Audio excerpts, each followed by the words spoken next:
নমস্কার বন্ধুরা, আজকে হলো সোমবার। সকালবেলা উঠে সব কাজ ছেড়ে নিয়ে মেয়ে গেছিল বাজারে। ছেলে ছিল না, ছেলের কলেজ ছিল আজকে, তাই মেয়েকে পাঠিয়েছি বাজারে মাছ আনার জন্য। মেয়ে দেখো, আমি বলেছিলাম রুই কাতলা আনতে, কিন্তু ও নিয়ে এসছে ভোলা মাছ। রুই কাতলা ভালো লাগে না খেতে, তাই ভোলা মাছ। আমাদের এখানকার বাজারে রুই কাতলা এইসব ছাড়া কোনো মাছই পাওয়া যায় না। যাই হোক, তাও ভোলা মাছ নিয়ে এসছে, ভালোই হয়েছে মাছগুলো। এবার দেখো, মাছটা ধুয়ে নিলাম, তারপর নুন হলুদ একটু সরষের তেল দিয়ে মাখিয়ে নিচ্ছি মাছটাকে। সরষের তেল দিলে একটু ফোটে না মাছটা, এমনিও ভোলা মাছ ফোটে না, কিন্তু তাও দিয়ে দিলাম, কোনো সময় ফুটেও যায়। তেল দিলে রিস্কটা কম আছে। এবার মশলা করার জন্য নিয়ে নিলাম সর্ষে, তারপরে নিলাম কালো সর্ষে, সাদা সর্ষে, আর নিলাম তিল।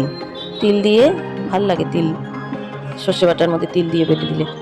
তিল আর নেবো কটা কাঁচা লঙ্কা, আর নেবো নুন। নিয়ে মশলাটাকে ভিজিয়ে রাখবো কিছুক্ষণ, ভেজানো থাকলে মিক্সি হতে সুবিধা হবে। ভিজিয়ে রাখবো জল দিয়ে, তারপরে পরে যখন মিক্সি করবো সেই জল ফেলে দিয়ে নতুন জল দিয়ে পেস্ট করে নেবো। এইভাবে ভোলা মাছ এইভাবে রান্না করলেই বেশি ভালো লাগে খেতে। আমার ছেলে মেয়ে দুজনেই এইভাবেই খেতে ভালোবাসে। এবার মাছটা বসিয়ে দিলাম ভাজতে।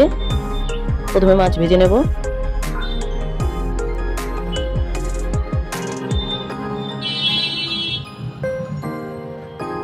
এই যে তেল গরম হয়ে গেছে, এবার এক এক করে মাছগুলো ছেড়ে দেবো কড়াইয়ে।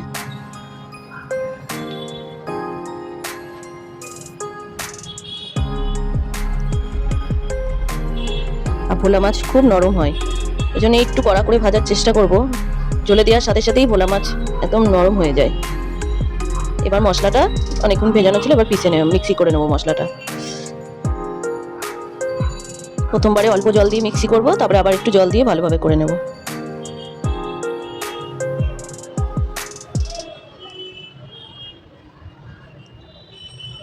এই দেখো, একদম পেস্ট হয়ে গেছে। এই যে বললাম না, মাছগুলো খুব নরম হয়, তুলতে গিয়ে ভেঙে ভেঙে যায়। আর গোটা গোটা মাছ না, একটু উল্টাতে অসুবিধাই হচ্ছিল। 3টে করে দিলে সুবিধা হতো, আমি 4টে দিয়ে ভুল করেছি। যাকে তাও ঠিক আছে, গোটা গোটা ওঠাতে পেরেছি।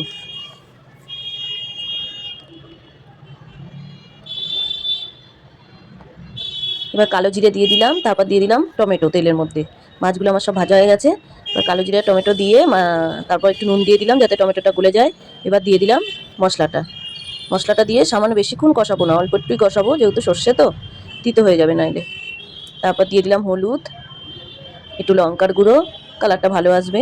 কাঁচা লঙ্কা তো বাটাই দিয়েছিলাম সর্ষের মধ্যে, ওই জন্য আর লঙ্কা দিলাম না। এবার কিছুক্ষণ একটু কষিয়ে নেবো, তারপরে জল দিয়ে দেবো। এই যে এবার জল দিয়ে দেবো, হয়ে গেছে আমার। সামান্যই তেলের মধ্যে একটু নাড়াচাড়া করে নিলাম, তারপর দিয়ে দেবো জল দিয়ে এবার ঝোলটাকে ফুটতে দেবো। যখন ফুটে আসবে তখন মাছগুলো ছাড়বো। এই দেখো কত জামা কাপড় ভাঁজ করেছি, তাই দেখালাম। বাইরের ওয়েদারটাও খুব সুন্দর, রোদ ঝলমল করছে। এখন অবশ্য ব্যালকনিতে রোদ আসে না, সকালবেলা প্রচুর রোদ আসে। কালকে এক জন্মদিনে গেছিলাম, তাই কাপড়টা একটু রোদে দিয়েছি।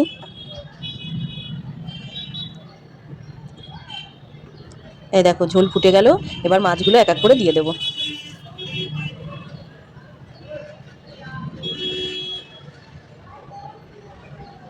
মাছগুলো দিয়ে বেশিক্ষণ ঝোল ফোটাবো না, একটু টানিয়ে নেবো, এত ঝোল তো রাখবো না। এত ঝোল যারা ঝোল ভালো খান তারা রাখবেন, কিন্তু আমরা অত ঝোল খাই না। একটু মাখা মাখা করে নেবো, মাখা মাখা হলেই নামিয়ে দেবো। এদিকে আবার ইন্ডাকশানে ভাতও বসিয়ে দিয়েছিলাম, ভাতের জল ফুটে এসছে। চালটা ধোয়া ছিল, এবার চালটা ছেড়ে দিলাম জলের মধ্যে। ততক্ষণ আমার মাছও ফুটে গেছে, দেখুন বন্ধুরা, অনেকটাই ঝোল কমে এসছে। এবার আমার মাছ রেডি। এবার একটু এর উপর দিয়ে ধনেপাতা ছটিয়ে দিলে ব্যাস আমার মাছ রেডি হয়ে যাবে। এভাবে একবার মাছ রান্না করে খেয়ে দেখবেন, অনেকেই খায় এইভাবে। ভোলা মাছটা খেতে খুব ভালো লাগে অন্য কিছুর থেকে। এর উপর দিয়ে আর এখন শীতকাল, সব কিছুতেই ধনেপাতা পড়ে, এর উপর দিয়ে একটু ধনেপাতা ছিটিয়ে দিলাম, ব্যাস এবার ঢেকে দেবো। আমার মাছ রেডি। ভিডিওটা ভালো লাগলে লাইক, কমেন্ট আর সাবস্ক্রাইব করে দেবেন।